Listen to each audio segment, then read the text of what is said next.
बिस्मिल्लाहिर्रहमानिर्रहीम। अस्सलाम वालेकुम। आज हम मज़मून पढ़ेंगे मेजर तुफ़ैल मोहम्मद शहीद निशान हैदर के बारे में। अगर आप मेरे चैनल पर नए हैं तो इसे ज़्यादा से ज़्यादा सब्सक्राइब कीजिए, लाइक कीजिए, शेयर कीजिए और लोगों तक पहुंचाएं जो कि मेजर मोहम्मद तुफ़ैल या मेजर तुफ़ैल मोहम्मद के बारे में पढ़ना चाहते हैं। ये पाकिस्तान के दूसरे निशान हैदर हासिल करने वाले सिपाही हैं, हमारे कहना चाहिए मेजर हैं, कि जिन्होंने ये एजाज़ हासिल किया था और इनके बारे में हम अब मज़ीद तफसीलात हासिल करते हैं।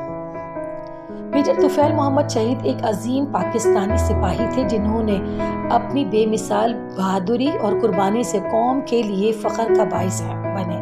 इनकी ज़िंदगी की तफसीलात दर्जा झैल है। इब्तिदाई ज़िंदगी मेजर तुफ़ैल मोहम्मद 1914 में होशियारपुर पंजाब बरतानवी हिंदुस्तान में पैदा हुए। इनका ताल्लुक़ एक मजहबी और हुब्बुल वतन ख़ानदान से था।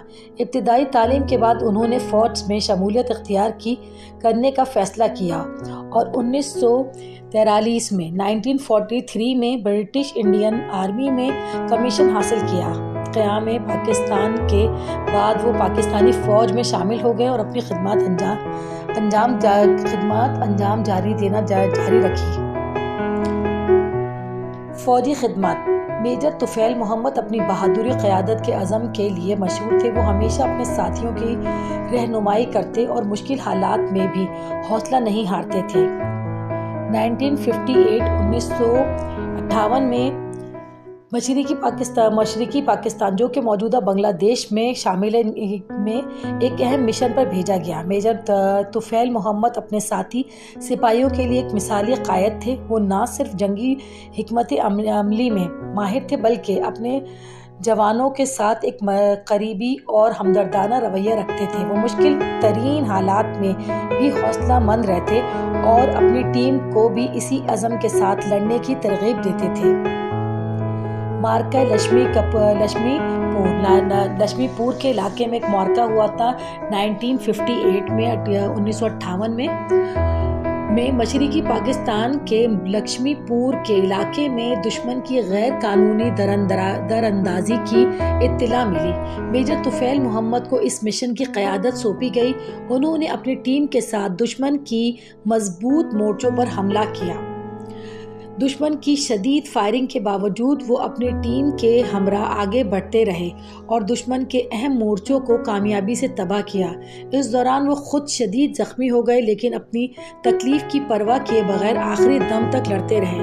इनकी क़यादत में दुश्मन को भारी नुकसान उठाना पड़ा और वो पसपा हो गए। शहादत मेजर तुफ़ैल मोहम्मद 7 अगस्त 1958 यानी 1958 को दुश्मन के साथ इस मार्के में शदीद ज़ख्मी होने के बाद जामे शहादत नोश कर गए। इनकी कुर्बानी ने दुश्मन के अज़ाइम को नाकाम बनाया और इलाके को महफूज किया। निशान हैदर मेजर तुफ़ैल मोहम्मद शहीद की बेमिसाल कुर्बानी को ख़राज तहसीन पेश करने के लिए इन्हें पाकिस्तान के आला तरीन फ़ौजी एजाज़ निशान हैदर से नवाजा गया।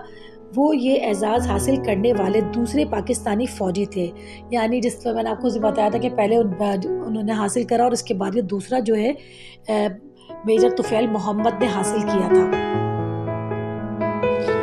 इनकी ज़िंदगी से सबक मेजर तुफ़ैल मोहम्मद की फ़ौजी ज़िंदगी हमें सिखाती है कि एक सिपाही की असल ताकत इसका अज़म, हौसला और अपनी कौम के लिए जान निछावर करने का जज्बा है। इनकी कुर्बानी पाकिस्तानी फ़ौज के हर सिपाही के लिए एक मशअल राह है और कौम के लिए एक याद दहानी कि हमारी आज़ादी इन जैसे अजीम सिपाहियों की कुर्बानियों का नतीजा है। यादगार मेजर तुफ़ैल मोहम्मद शहीद की याद में कई यादगारें तामीर की गई हैं और इनकी खिदमत को हमेशा याद रखा जाएगा। इनका जज्बा कुर्बानी आज भी पाकिस्तानी फ़ौज और अवाम के लिए मसले राह है। इनकी ज़िंदगी का हर लम्हा हुब्बुल वतनी और कुर्बानी की रोशन मिसाल है। और वाक़अतन कहना चाहिए कि ये जितने भी लोग थे, जितने भी निशान हैदर हासिल करने वाले लोग हैं, चाहे वो मेजर अजीज़ भट्टी हों, चाहे मेजर मोहम्मद तुफ़ैल हों या कोई भी हो, उन्होंने बहुत ज़्यादा बेजिगरी से लड़ा। और अगर ये लोग उस वक्त ना लड़ते तो कि पाकिस्तान तो बनने के बाद ही ख़त्म हो जाता। جو حالات ہمارے ساتھ پیدا کیے گئے تھے اس ملک کے اندر، لیکن یہ ہمارے سپاہیوں کی کہنا چاہیے کوششیں، جس کے نتیجے میں آج ہم اس آزاد فضا میں سانس لے رہے ہیں۔ اپنا بہت بہت خیال رکھیے گا اور اسے زیادہ سے زیادہ